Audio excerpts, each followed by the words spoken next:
Congress ಗೆಲ್ಲುತ್ತೆ sir, ಇಲ್ಲಿ guarantee. ಈ ಸುಧಾಕರ್ನೆಲ್ಲ ನೋಡಿದ್ದ ಎಲ್ಲ ಸುಳ್ಳು ಆಶ್ವಾಸನೆ ಕೊಟ್ಟು ಎಲ್ಲ ದೋಷಿಕೊಂಡು ಕೆಲವನಿಗೆಲ್ಲ ಅಧ್ವಾನ ಮಾಡಿದ್ರು. ಸರ್, ನಾವು ಸುಧಾಕರ್ ಅವ್ರ ಬಗ್ಗೆ ಏನು ಹೇಳಬೇಕು ಅನ್ನೋದು ನಮಗೆ ನಾವು ಹೇಳಕ್ಕೆ ಇಷ್ಟಪಡೋದಿಲ್ಲ. ಯಾಕಂದರೆ ಅವರು ಕೆಲಸ ಮಾಡಿರ್ಬೋದು, ಜನಗಳಲ್ಲಿ ಬರೀಲಿಲ್ಲ ಸರ್. ಶಾಸಕರ ಕೈಗೆ ಸಿಗಬೇಕು ಅನ್ನೋದಕ್ಕಿಂತ ಹೆಚ್ಚಾಗಿ ಸರ್ ಏನು ಅಭಿವೃದ್ಧಿ ಆಗಬೇಕು ಅನ್ನೋದ್ರ ಬಗ್ಗೆ ಯೋಚನೆನೂ ಮಾಡ್ತಾ ಇದ್ದಾರೆ.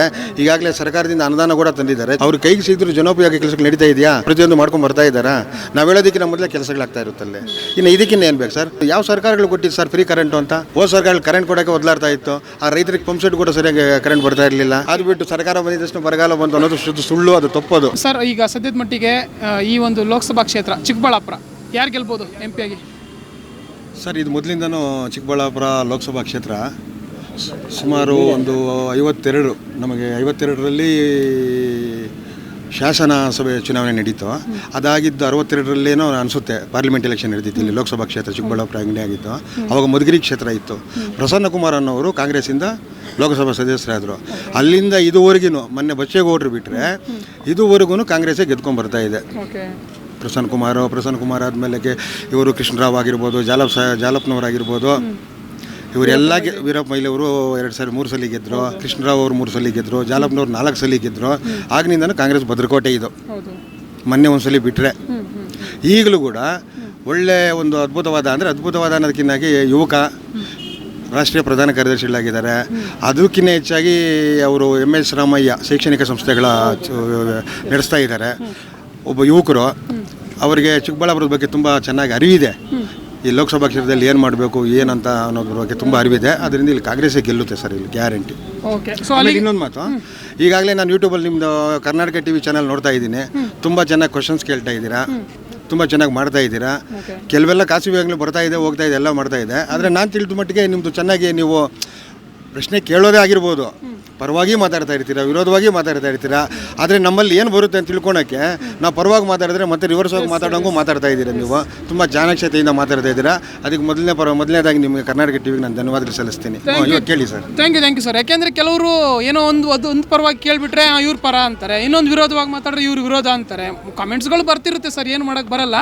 ಬಟ್ ನಾವು ಯಾರ ಪರನೂ ಅಲ್ಲ, ಯಾರ ವಿರೋಧನೂ ಅಲ್ಲ. ನಿಮ್ಮ ಅಭಿಪ್ರಾಯಗಳೇನಿದೆ ಅದನ್ನು ತಲುಪಿಸುವಂತ ಪ್ರಯತ್ನ ಮಾಡ್ತೀವಿ. ನೋಡ್ತಾ ಇದ್ದೀನಿ. ಸೊ ಫೈನ್, ತುಂಬಾ ಚೆನ್ನಾಗಿ ಬರ್ತಾ ಇದೆ. Okay sir. ಒಟ್ಟಾರೆಯಾಗಿ ಈಗ ರಕ್ಷಾರಾಮಯ್ಯ ಅವರು ಗೆಲ್ತಾರೆ ಕಾಂಗ್ರೆಸ್ನಿಂದ ಅಂತ ಹೇಳ್ತಾ ಇದ್ದೀರಾ.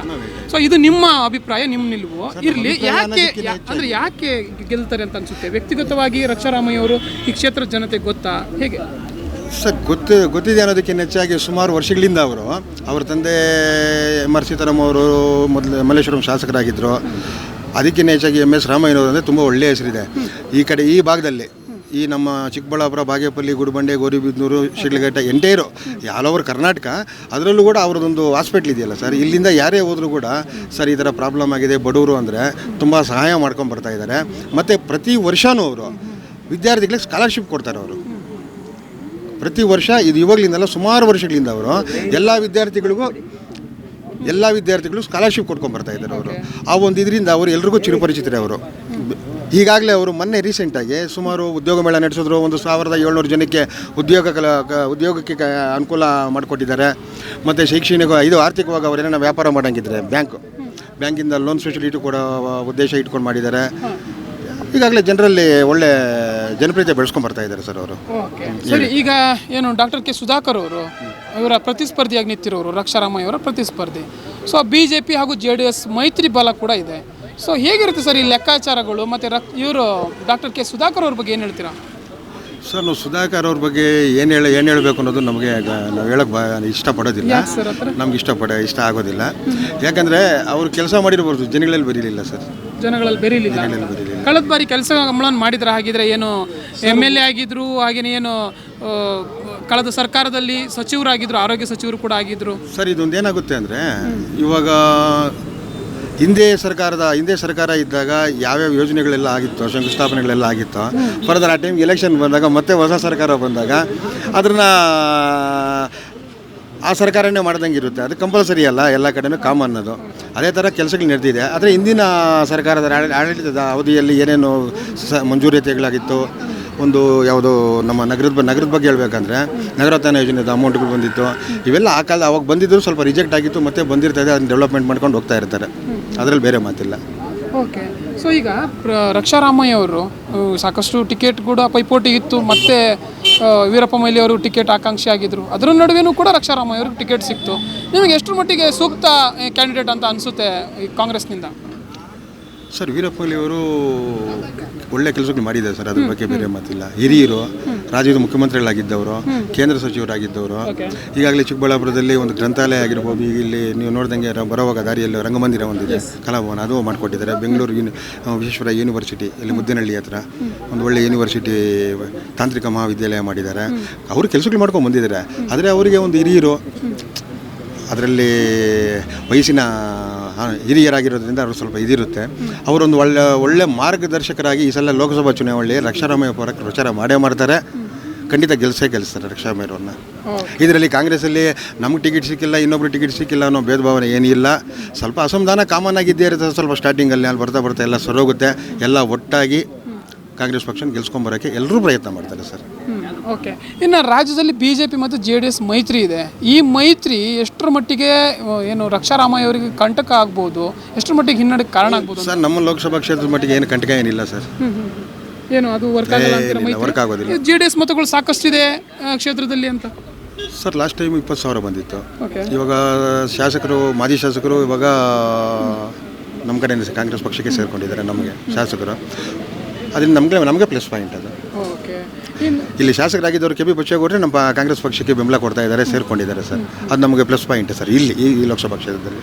ಓಕೆ. ಇನ್ನು BN ಬಚ್ಚೇಗೌಡರು ಸಂಸದರು ಕೆಲಸಗಳನ್ನು ಮಾಡಿಸಿದ್ರ ಈ ಕ್ಷೇತ್ರಕ್ಕೆ? BJPಯಿಂದ ಆಯ್ಕೆ ಆದಂಥವ್ರು, ಆದರೆ ಅವರು ಈ ಬಾರಿ ಏನು ಚುನಾವಣಾ ಕಾರಣದಿಂದ ಹಿಂದೆ ಸರಿದಿದ್ದಾರೆ, ನಿವೃತ್ತಿಯನ್ನು ಪಡ್ಕೊಂಡಿದ್ದಾರೆ. ಏನು ಹೇಳ್ತೀವಿ? ಆ ಮೈನಸೇ ನಮಗೆ ಪ್ಲಸ್ ಆಗ್ತಾ ಇರೋದು ಸರ್. ಆ ಮೈನಸೇ ಪ್ಲಸ್ ಆಗ್ತಿರೋದು ಅಂದರೆ ಅವ್ರು ಕೆಲಸಗಳನ್ನು ಮಾಡಿಲ್ಲ, ಅದು ನೆಕ್ಸ್ಟ್ ಜನಗಳಲ್ಲಿ ಯಾರು ಬರ್ತಿಲ್ಲ ಅವರು. ಓಕೆ, ಬರ್ತಿಲ್ಲ, ಏನು ಮಾಡಿಲ್ಲ. ಇವಾಗ ಅವರು ಮಗ ಕೂಡ ಶರತ್ ಬಚ್ಚೇಗೌಡರು ಕಾಂಗ್ರೆಸ್ ಪಕ್ಷದಲ್ಲಿ ಇರೋದ್ರಿಂದ ಅವರು ಕೂಡ ಇವಾಗ ಕಾಂಗ್ರೆಸ್ ಪಕ್ಷಕ್ಕೆ ಬೆಂಬಲ ಕೊಡ್ತಾರೆ. ಅವರು ಹೊಸಕೋಟೆಯಿಂದ ಆಯ್ಕೆ ಆದಂಥವ್ರು. Okay, fine. ಈಗ ನಿಮ್ಮ ಓವರಾಲ್ ಕ್ಷೇತ್ರವನ್ನು ನೋಡೋದಾದರೆ ಚಿಕ್ಕಬಳ್ಳಾಪುರ ವಿಧಾನಸಭಾ ಕ್ಷೇತ್ರದಿಂದ ಎಷ್ಟು ಲೀಡನ್ನು ಕೊಡ್ತೀರಾ? ಅಂದರೆ ಎಷ್ಟರ ಮಟ್ಟಿಗೆ ಕಾಂಗ್ರೆಸ್ ಮತಗಳಿದೆ ಅಂತ ಇಲ್ಲಿ? ಸರ್, ಲಾಸ್ಟ್ ಟೈಮು ಅಸೆಂಬ್ಲಿ ಚುನಾವಣೆಯಲ್ಲಿ 84,000 ಮತಗಳು ಬಿದ್ದಿತ್ತು ಇಲ್ಲಿ. ಈ ಸಲ ಇನ್ನು ಹೆಚ್ಚಾಗುತ್ತೆ ಸರ್ ಮತ. ಕಾಂಗ್ರೆಸ್ ಪಕ್ಷಕ್ಕೆ ಹೆಚ್ಚಾದ ಮತ ಇಲ್ಲಿ ಸಿಗುತ್ತೆ ಈ ಕ್ಷೇತ್ರದಲ್ಲಿ. ಎಸ್. ಇನ್ನು ಕರ್ನಾಟಕ ಅಸೆಂಬ್ಲಿ ಎಲೆಕ್ಷನಲ್ಲಿ ಗೆದ್ದಂಥವ್ರು, ಈಗ MLA ಆಗಿರುವಂಥವ್ರು ಪ್ರದೀಪ್ ಈಶ್ವರ್ ಅವರು ನಿಮ್ಮ ಕ್ಷೇತ್ರಕ್ಕೆ ಕೆಲಸಗಳನ್ನು ಮಾಡಿಸ್ತಾ ಇದ್ದಾರೆ ಸರ್. ಕೆಲವರು ಹೇಳ್ತಾ ಇದ್ದಾರೆ ನಮ್ಮ ಶಾಸಕರು ಸಿಗ್ತಾನೆ ಇಲ್ಲ, ಬರ್ತಾನೆ ಇಲ್ಲ, ಹಂಗೆ ಹೇಳ್ತಾ ಇದ್ದಾರೆ ಸರ್. ಶಾಸಕರು ಕೈಗೆ ಸಿಗಬೇಕು ಅನ್ನೋದಕ್ಕಿಂತ ಹೆಚ್ಚಾಗಿ ಸರ್ ಏನು ಅಭಿವೃದ್ಧಿ ಆಗಬೇಕು ಅನ್ನೋದ್ರ ಬಗ್ಗೆ ಯೋಚನೆಯೂ ಮಾಡ್ತಾ ಇದ್ದಾರೆ. ಈಗಾಗಲೇ ಸರ್ಕಾರದಿಂದ ಅನುದಾನ ಕೂಡ ತಂದಿದ್ದಾರೆ. ಚುನಾವಣೆ ಆದಮೇಲೆ ಇದಂತೂ ಖಂಡಿತ ಅವ್ರು ಕೆಲಸ ಮಾಡೇ ಮಾಡ್ತಾರೆ. ಆಲ್ರೆಡಿ ಅನುಮೋದನೆಯೂ ಆಗಿದೆ. ಕಾರ್ಯರೂಪ ತರಬೇಕು ಅಂದರೆ ಚುನಾವಣೆ ಬದಲಿದ್ರಿಂದ ಅವ್ರೇನು ಮಾಡೋಕ್ಕಾಗ್ತಾ ಇಲ್ಲ. ಮತ್ತು ಹೇಳ್ತಾ ಇದ್ದಾರೆ ಏನೂ ಮಾಡಿಲ್ಲ ಅಂತ. ಅಲ್ಲ ಸರ್, ಶಾಸಕರಾದಮೇಲೆ ಅವ್ರು ಏನು ಮಾತು ಕೊಟ್ಟಿದ್ರು, ಹಿಂದೆ ಒಂದು ಆಂಬುಲೆನ್ಸ್ ಬಿಟ್ಟಿದ್ರು ಹಿಂದೆ ಅವಧಿಯಲ್ಲಿ ಕೆಲವರು. ಆ ಆಂಬುಲೆನ್ಸಲ್ಲಿ ಚುನಾವಣೆ ಬರ್ತಾ ಇದ್ದಂಗೆ ಚುನಾವಣೆ ಇನ್ನು ಮೊದಲೇ ನಿಂತೋಯ್ತು. ಆದರೆ ನಮ್ಮ ಶಾಸಕರು 10 ಆಂಬುಲೆನ್ಸ್ ಬಿಟ್ಟಿದ್ದಾರೆ. 24 hours ಸರ್ವಿಸ್ ಮಾಡ್ತಾ ಇರುತ್ತೆ. ಎಲ್ಲೇ ಹೋಗಲಿ ವಿತಿನ್ ಅವ್ರನ್ನ ಹಾಸ್ಪಿಟ್ಲಿಗೆ ಕರ್ಕೊಂಡೋಗಿ ಅವ್ರಿಗೆ ಟ್ರೀಟ್ಮೆಂಟ್ ಕೊಡಿಸೋದ್ರಿಂದ ಹಿಡಿದು ಮತ್ತೆ ರಿಟರ್ನ್ ಕರ್ಕೊಂಬಂದು ಮನೆಗೆ ಬಿಡ್ತಾ ಇದ್ದಾರೆ. ಯಾರು ಸರ್ ಕೆಲಸ ಮಾಡ್ತಾರೆ? ಮತ್ತು ಬಡ ಆಟೋ ಚಾಲಕರಿಗೆ 5,000 ಕೊಟ್ಟರು. ಅಂಗನವಾಡಿ ಮಕ್ಕಳು ಅಂದರೆ ಏನು ಅವ್ರೇನು ಓಟ್ ಹಾಕ್ತಾರ ಅಂತ ಮಕ್ಕಳಿಗೆಲ್ಲ ಬಟ್ಟೆಗಳು ಕೊಟ್ಟಿದ್ದಾರೆ ಮನೆ ಹಬ್ಬಕ್ಕೆ ಅಂತ. ಮತ್ತು ಹೆಣ್ಣುಮಕ್ಕಳಿಗೆ ಮನೆ ವರಮಹಾಲಕ್ಷ್ಮಿಗೆ ಸೀರೆಗಳು ಕೊಟ್ಟಿದ್ದಾರೆ. ಅಕ್ಕ ತಂಗಿ ಅಂತೇಳ್ಬಿಟ್ಟು ಅಮ್ಮ ಅಂತೇಳ್ಬಿಟ್ಟು ಕುಟ್ಕೊಂಡ್ಬಂದಿದ್ದಾರೆ. ಇನ್ನೂ ಏನೇನು ಸಿಗೋದಿಲ್ಲ ಅಂದರೆ ಸಿಗದಿರೇ ಇಂಥ ಕೆಲಸ ಮಾಡ್ತಾ ಇದ್ದಾರೆ. ಸಿಗ್ತಾರೆ, ಕೈಗೆ ಎಲ್ಲೂ ಹೋಗೋದಿಲ್ಲ ಅವರು. ಹಾಗಿದ್ರೆ ಪ್ರದೀಪ್ ಈಶ್ವರ್ ಅವರು ಕೈಗೆ ಸಿಗುವಂತ ನಾವು ಹೇಳೋದೇನೆಂದರೆ ಅಸೆಂಬ್ಲಿ ಚುನಾವಣೆ ನಡೆದು ಇನ್ನೂ 10 ತಿಂಗಳಾಗಿಲ್ಲ ಸರ್. ಖಂಡಿತ ಹೌದು, ಅದು ನಿಜ. ಅದಾದಮೇಲೆ ಹಂಗೆ ಚುನಾವಣೆಗಳು ಬರ್ತಾ ಇದೆ. ಅದಾದಮೇಲೆ ಅವ್ರಿಗೆ ಅದು ಸ್ವಲ್ಪ ಒತ್ತಡನೇ ಇರುತ್ತೆ. ಅದನ್ನು ನಾವು ಅರ್ಥ ಮಾಡ್ಕೊಬೇಕು. ಅದು ಬಿಟ್ಬಿಟ್ಟು ನಮ್ಮ ಕೈಗೆ ಸಿಗೋದಿಲ್ಲ ಅನ್ನೋದಕ್ಕಿಂತ ಹೆಚ್ಚಾಗಿ ಅವ್ರ ಕೈಗೆ ಸಿಗಿದ್ರು ಜನೋಪಯೋಗಿ ಕೆಲಸಗಳು ನಡೀತಾ ಇದೆಯಾ? ಪ್ರತಿಯೊಂದು ಮಾಡ್ಕೊಂಡು ಬರ್ತಾ ಇದ್ದಾರಾ? ನಾವು ಹೇಳೋದಕ್ಕಿಂತ ಮೊದಲೇ ಕೆಲಸಗಳಾಗ್ತಾ ಇರುತ್ತಲ್ಲೇ. ಇನ್ನು ಇದಕ್ಕಿಂತ ಏನು ಬೇಕು ಸರ್? ಹಾಗಿದ್ರೆ ಪ್ರದೀಪ್ ಈಶ್ವರ್ ಕಡೆಯಿಂದ ಕೆಲಸಗಳು ಆಗ್ತಾ ಇದೆ. ಅವರು ಈ ಕ್ಷೇತ್ರಕ್ಕೆ ಏನಂದರೆ ಇನ್ನೂ 4 ವರ್ಷ ಇದೆ, ಈ ಕ್ಷೇತ್ರಕ್ಕೆ ಮತ್ತು ಕೆಲಸಗಳನ್ನು ಮಾಡ್ತಾರೆ ಅನ್ನೋ ನಿರೀಕ್ಷೆ ನಿಮಗಿದೆ? ಸರ್, ಆಲ್ರೆಡಿ ರೆಡಿ ಆಗಿದೆ ಸರ್, ಪಟ್ಟಿ ಆಗಿದೆ. ಚುನಾವಣೆ ಆದಮೇಲೆ ಎಲ್ಲ ಕಾರ್ಯಗತ ಆಗುತ್ತೆ ಕೆಲಸಗಳು. ಆಲ್ರೆಡಿ ಆಗಿದೆ. ಸೊ ಹಾಗಿದ್ರೆ ಪ್ರದೀಪ್ ಈಶ್ವರ್ ಅವರ ವರ್ಚಸ್ಸು ಈ ಚಿಕ್ಕಬಳ್ಳಾಪುರ ಕ್ಷೇತ್ರದಲ್ಲಿ ಇದ್ದಿದೆ. ಆದರೆ ಹಾಗೆಯೇ ಓವರಾಲ್ ಬೇರೆ ಏನು 7 ಕ್ಷೇತ್ರಗಳಿದೆ ವಿಧಾನಸಭಾ ಕ್ಷೇತ್ರ, ಒಟ್ಟು 8 ವಿಧಾನಸಭಾ ಕ್ಷೇತ್ರದಲ್ಲಿ ಕಾಂಗ್ರೆಸ್ ಪರವಾದಂತಹ ಮತಗಳು ಎಷ್ಟು ಇರ್ಬೋದು, ಎಷ್ಟು ಲೀಡಲ್ಲಿ ಗೆಲ್ಬೋದು ಅನ್ಸುತ್ತೆ? ಸರ್, ಇಲ್ಲಿ ಟೋಟಲ್ 19 ಲಕ್ಷ ಚಿಲ್ಲರೆ ಓಟುಗಳಿದೆ ನಮ್ಮ ಲೋಕಸಭಾ ಕ್ಷೇತ್ರದಲ್ಲಿ. ಇಲ್ಲಿ 6 ಜನ ಕಾಂಗ್ರೆಸ್ ಶಾಸಕರಿದ್ದಾರೆ ಸರ್. 6 ಜನ ಕಾಂಗ್ರೆಸ್ ಶಾಸಕರು ಅತ್ಯಧಿಕ ಬಹುಮತದಿಂದ ಗೆದ್ದಿರೋರೇ ಇಲ್ಲಿ. ಅದರಲ್ಲೂ ಗೌರಿಬಿದೂರು ಶಾಸಕರು ಪುಟ್ಟಸ್ವಾಮಿಗೌಡರು ಇಂಡಿಪೆಂಡೆಂಟ್ ಆಗಿ ಗೆದ್ದಿದ್ದು ನಮ್ಮ ಕಾಂಗ್ರೆಸ್ ಪಕ್ಷಕ್ಕೆ ಬೆಂಬಲ ಕೊಟ್ಟಿದ್ದಾರೆ. 84,000 ಓಟ್ ಅವರು ತೆಗೆದಿದ್ದಾರೆ. ಮೊನ್ನೆ ನಮ್ಮ ಹಿರಿಯ ಸಚಿವರಾದಂಥ ಮಾಜಿ ಸಚಿವರಾದ ಶಿವಶಂಕರ ರೆಡ್ಡಿ ಅವರು ಕೂಡ ಕಾಂಗ್ರೆಸ್ ಬೆಂಬಲ ಕೊಡ್ತಾ ಇದ್ದಾರೆ. ಅಲ್ಲಿ ಎರಡು ಒಟ್ಟಾದರೆ ಎಷ್ಟು ಬರುತ್ತೆ ಸರ್ ಮೆಜಾರಿಟಿಯಲ್ಲಿ? ನಾವು ಗೆದ್ದಂಗೆ ಹೇಳ್ತಾನೆ, ಅಲ್ಲಿ ಬಹುಮತ ಬಂದಂಗೆ ತಾನೆ. ಇನ್ನು ಬಾಗೇಪಲ್ಲಿ ಸುಬ್ಬಾರೆಡ್ಡಿ ಅಣ್ಣವರು 3ನೇ ಸಲ ಗೆದ್ದಿದ್ದಾರೆ. ಪ್ರತಿಸ್ಪರ್ಧಿಗಿನ ಜೋರಾಗಿ ಓಟ್ ತಗೊಂಡಿದ್ದಾರೆ. 84,000 ಅಲ್ಲಿನೂ ತೆಗೆದಿದ್ದಾರೆ. ಯಾಕೆ ಸರ್ ನಾವು ಅಲ್ಲಿ ಬಹುಮತ ಬರೋಕ್ಕಾಗೋದಿಲ್ಲ? ದೇವನಹಳ್ಳಿಯಲ್ಲಿ ನಮ್ಮ ಸಚಿವರು ಕೆ ಮುನಿಯಪ್ಪನವರು ಇದ್ದಾರೆ, ಕೆ ಎಚ್ ಮುನಿಯಪ್ಪನವರು, ಅವರು ಅತ್ಯಧಿಕ ಬಹುಮತದಿಂದ ಗೆಲ್ಲಿದ್ದಾರೆ. ಯಾಕೆ ಸರ್ ನಾವು ಬಹುಮತ ತರೋಕ್ಕಾಗೋದಿಲ್ಲ? ಕೆಲಸಗಳು ಮಾಡಿದ್ದಾರೆ ಸರ್. ಕಾಂಗ್ರೆಸ್ ಪಕ್ಷ ಒಂದೇ ಒಳ್ಳೆ ಸುಭದ್ರವಾದ ಆಡಳಿತ ಕೊಡೋಕ್ಕೆ ತಯಾರಿದೆ. ಅದೇ ಸ್ವಲ್ಪ ಕಾಲಾವಕಾಶ ಬೇಕು. ಹಾಗಿದ್ರೆ ಮೋದಿ ಯಾವ ಸರ್ಕಾರ ಅಲ್ಲ, ಇನ್ನೂ ಒಂದು ಯಾವ ಸರ್ಕಾರಗಳು ಕೊಟ್ಟಿದ್ದು ಸರ್ ಫ್ರೀ ಕರೆಂಟು ಅಂತ? ಓಕೆ, ಹೋದ ಸರ್ಕಾರ ಕರೆಂಟ್ ಕೊಡೋಕ್ಕೆ ಒದಲಾಡ್ತಾ ಇತ್ತು. ಆ ರೈತರಿಗೆ ಪಂಪ್ ಸೆಟ್ ಕೂಡ ಸರಿಯಾಗಿ ಕರೆಂಟ್ ಬರ್ತಾ ಇರಲಿಲ್ಲ. ಮಾತಿದ್ರೆ ಬರಗಾಲ ಅಂತಾರೆ. ಏನೂ ಮಾಡೋಕ್ಕಾಗೋದಿಲ್ಲ ಸರ್. ಒಂದೊಂದ್ಸಲ ಅಧಿಕ ಮಾಸ ಅಂತ ಬರುತ್ತೆ, ಒಂದು 5 ವರ್ಷಕ್ಕೋ 10 ವರ್ಷಕ್ಕೋ. ಅಧಿಕ ಮಾಸ ಯಾವಾಗ ಬರುತ್ತೆ? ಇವಾಗ ಇದು ಕಾಮನ್. ಇದು ಅದು ಬಿಟ್ಟು ಸರ್ಕಾರ ಬಂದಿದ ತಕ್ಷಣ ಬರಗಾಲ ಬಂತು ಅನ್ನೋದು ಶುದ್ಧ ಸುಳ್ಳು, ಅದು ತಪ್ಪದು. ಒಂದು ಸಮೃದ್ಧವಾದ ಆಡಳಿತ ಕೊಡ್ತಾ ಇದ್ದಾರೆ. ಫ್ರೀ ಬಸ್ಸು ಕಣ್ಣು ಮುಂದೆನೇ ಕಾಣಿಸ್ತಾ ಇದೆಯಲ್ಲ ಸರ್. ಫ್ರೀ ಬಸ್ ಕೊಡ್ತಾ ಇದ್ದಾರೆ, ಫ್ರೀ ಕರೆಂಟು.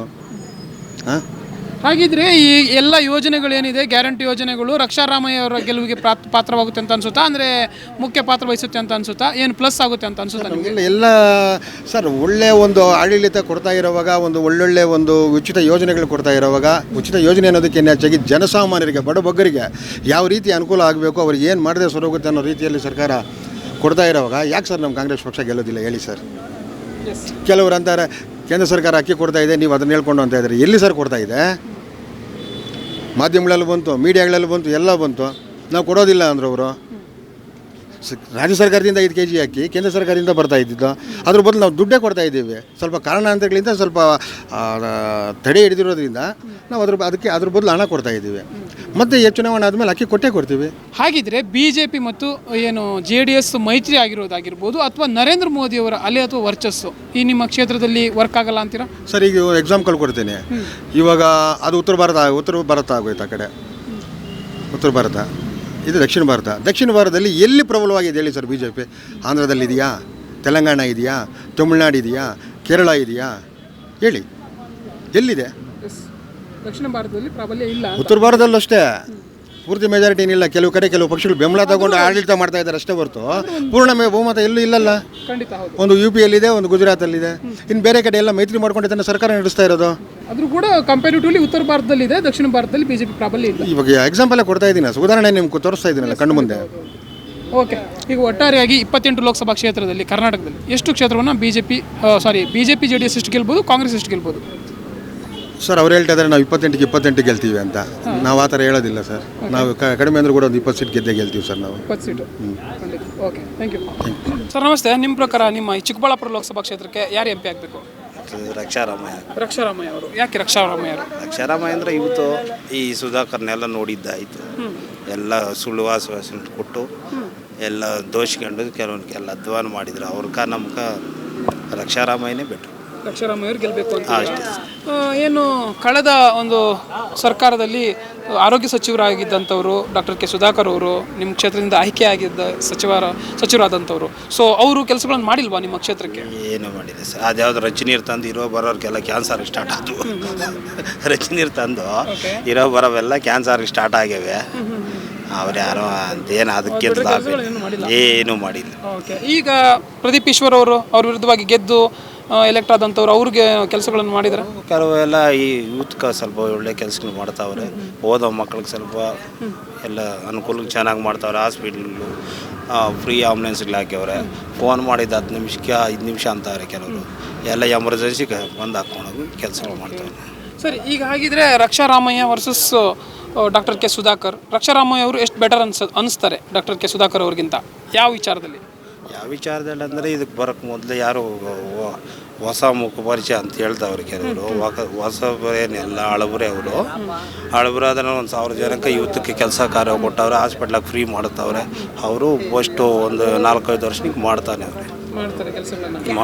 ಹಾಗಿದ್ರೆ ಏನು ಯೋಜನೆಗಳನ್ನು ಜಾರಿಗೊಳಿಸಿರೋದು ಕರ್ನಾಟಕ ರಾಜ್ಯ ಸರ್ಕಾರ 5 ಯೋಜನೆಗಳು ಆಲ್ರೆಡಿ ಜಾರಿಯಲ್ಲಿದೆ. ಸೊ ಇದು ಜನಕ್ಕೆ ಎಷ್ಟರ ಮಟ್ಟಿಗೆ ತಲುಪ್ತಾ ಇದೆ, ಎಷ್ಟರ ಮಟ್ಟಿಗೆ ಅನುಕೂಲ ಆಗ್ತಾ ಇದೆ? ಸರ್, ಇದು 90% ಎಲ್ರಿಗೂ ಒಳ್ಳೇದಾಗಿದೆ, ತಲುಪ್ತಾ ಇದೆ. ಓಕೆ, ನಿಮಗೆಲ್ಲ ಸಿಗ್ತಾ ಇದೆ? ಇದೆಲ್ಲ ಸಿಗ್ತೈತೆ ಸರ್, ಸಿಗ್ತೈತೆ. ಓಕೆ, ಹಾಗಿದ್ರೆ ರಾಜ್ಯದಲ್ಲಿ 28 ಲೋಕಸಭಾ ಕ್ಷೇತ್ರದಲ್ಲಿ ಎಷ್ಟು ಕ್ಷೇತ್ರವನ್ನು ಗೆಲ್ಬೋದು ಕಾಂಗ್ರೆಸ್? ಅದು ನಾವು ಹೇಳಕತ್ತೈತೆ ಸರ್, ಅಂದಾಜು ಒಂದು 22, 23 ಹೊಡಿತು. 22-23. Okay, thank you. ಜನ ಪ್ರತಿದಿನ ಟೈಮ್ ಸರಿಯಾಗಿ ಊಟ ಮಾಡ್ತಾರೋ ಬಿಡ್ತಾರೋ, ಆದರೆ ಪೊಲಿಟಿಕಲ್ ಟ್ರೆಂಡ್ ಏನಿದೆ ಅಂತ ಪ್ರತಿದಿನ ಪ್ರತಿ ಕ್ಷಣ ಕಾಯ್ತಿರ್ತಾರೆ. ಕರ್ನಾಟಕದ ಅಖಾಡದಲ್ಲಿ ಯಾವ ಅಭ್ಯರ್ಥಿ ಅಬ್ಬರಿಸಿದ್ರು ಮತ್ಯಾವ ಅಭ್ಯರ್ಥಿ ತತ್ತರಿಸಿದ್ರು ಅಂತ ನೋಡೋಕೆ ಕಾತರದಿಂದ ಕಾಯ್ತಿರ್ತಾರೆ. 28 ಕ್ಷೇತ್ರಗಳ ಪ್ರತಿದಿನದ ಪಬ್ಲಿಕ್ ಪಲ್ಸ್ ಏನು, ಪ್ರಚಾರದಲ್ಲಿ ಯಾರ ಮುಂದೆ ಯಾರ ಹಿಂದೆ ಎಲ್ಲ ಮಾಹಿತಿಯನ್ನ ನಾವು ಕೊಡ್ತೇವೆ.